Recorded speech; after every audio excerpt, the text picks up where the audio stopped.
सुनिए जी, मैं आज जल्दी चली जाती हूँ। मुन्ने की तबीयत भी ठीक नहीं है। आप आते वक्त मालिक से कुछ पैसे एडवांस ले आना, उससे मुन्ने की दवाई ले लेंगे। ठीक है सुशीला, तुम आज जल्दी चली जाओ। इसके बाद सुशीला घर चली जाती है और रमेश अपने काम में लग जाता है। शाम ढलने के बाद रमेश अपने मालिक के पास जाता है। साहब, वो मुझे जरा एडवांस चाहिए था। एडवांस? काहे का एडवांस भाई? अभी तो कुछ महीनों पहले तुमने एडवांस लिया था। साहब, वो मेरे मुन्ने की तबीयत बहुत खराब है, दवाई लेनी थी।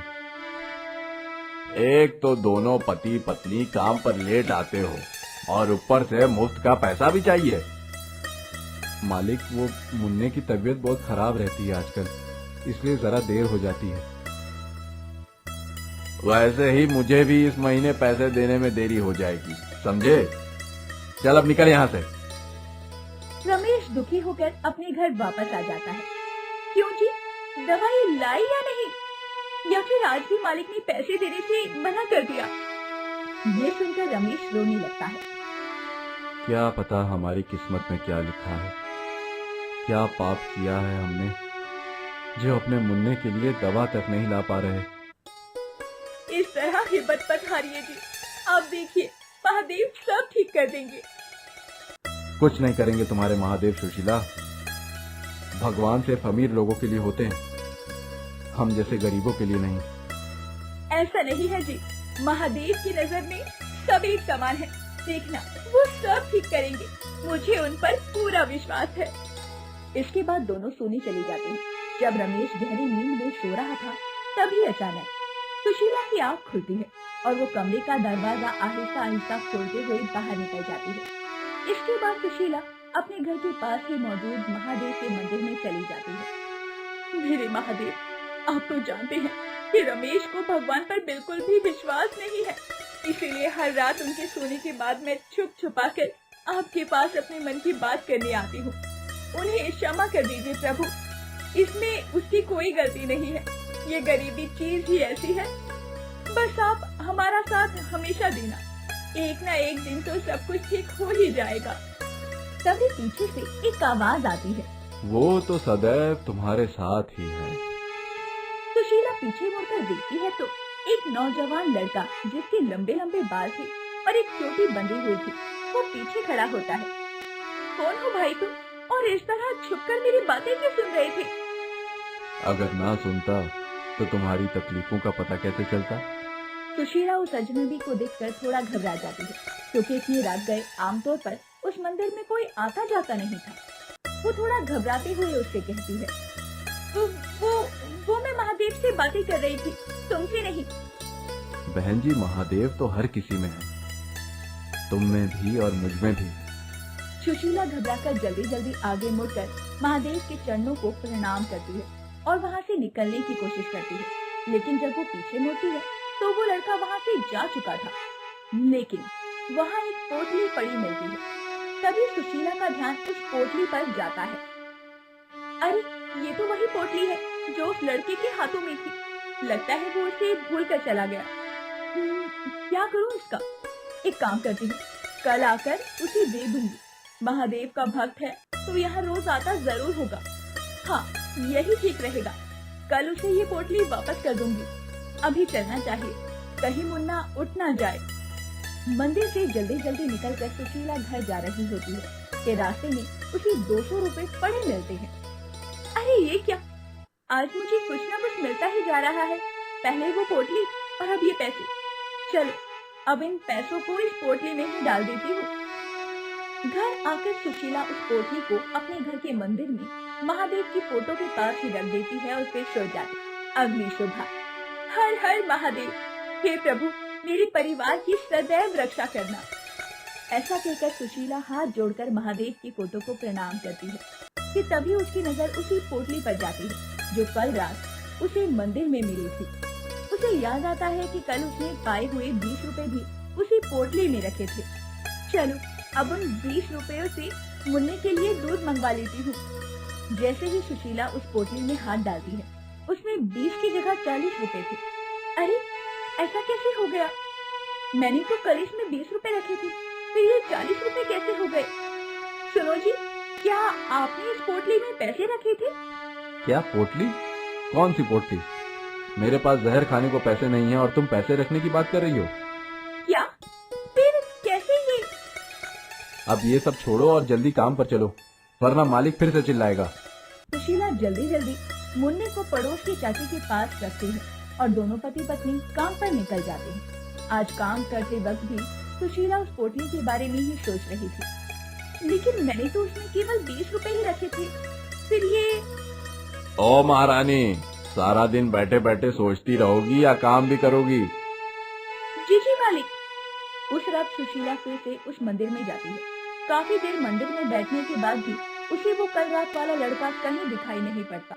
घर आकर सुशीला उस पोटली को वापस महादेव की फोटो के पास रखकर सो जाती है।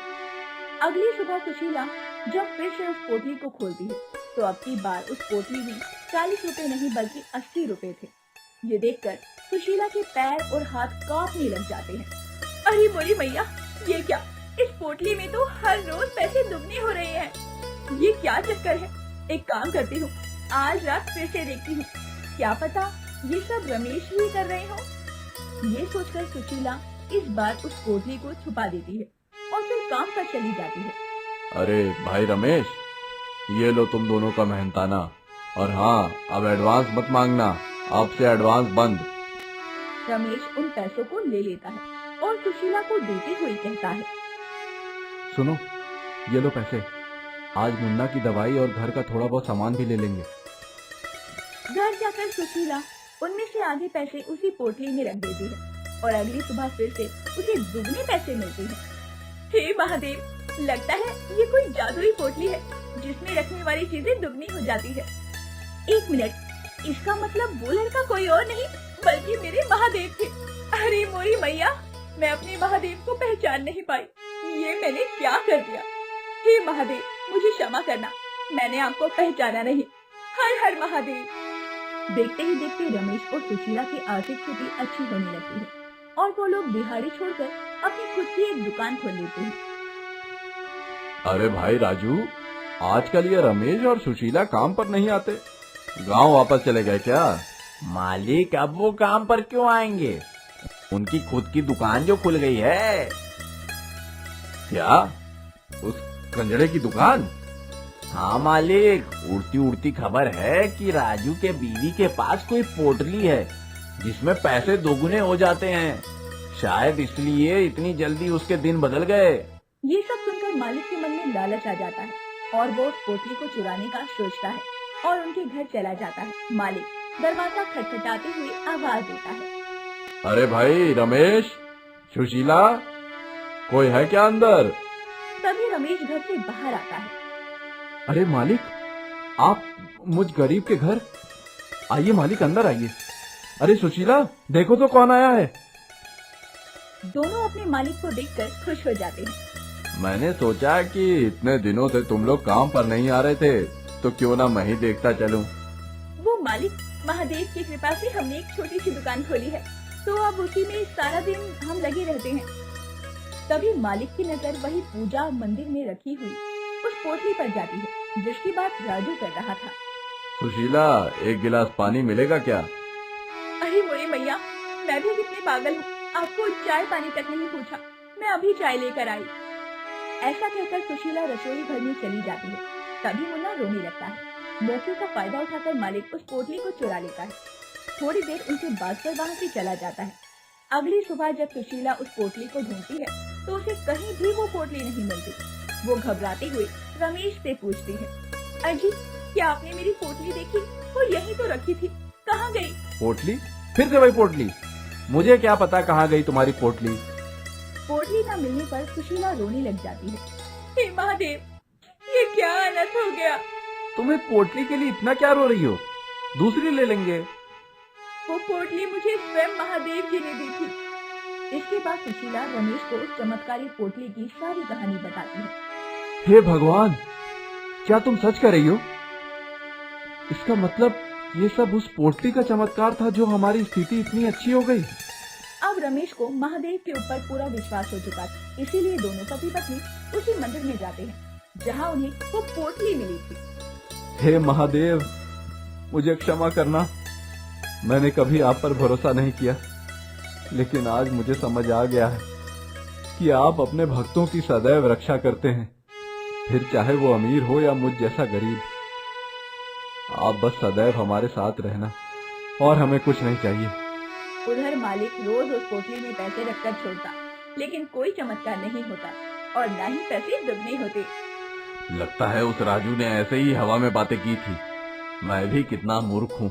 भला कहीं ऐसा भी होता है कि कोई पोटली पैसे दुगने कर दे? मैं भी किसकी बातों में आ गया। ऐसा कहकर वो उस पोटली को फेंक देता है और वो पोटली चमत्कारी रूप से गायब हो जाती है। इधर महादेव की कृपा से रमेश और सुशीला की दुकान में लोगों की भीड़ लग जाती है और वो दिन दुगनी और रात चौगुनी तरक्की करते जाते हैं। रमेश और सुशीला हर रात महादेव के मंदिर जाते हैं और अपने रोज की कमाई का कुछ हिस्सा चढ़ावे में जरूर चढ़ाते हैं।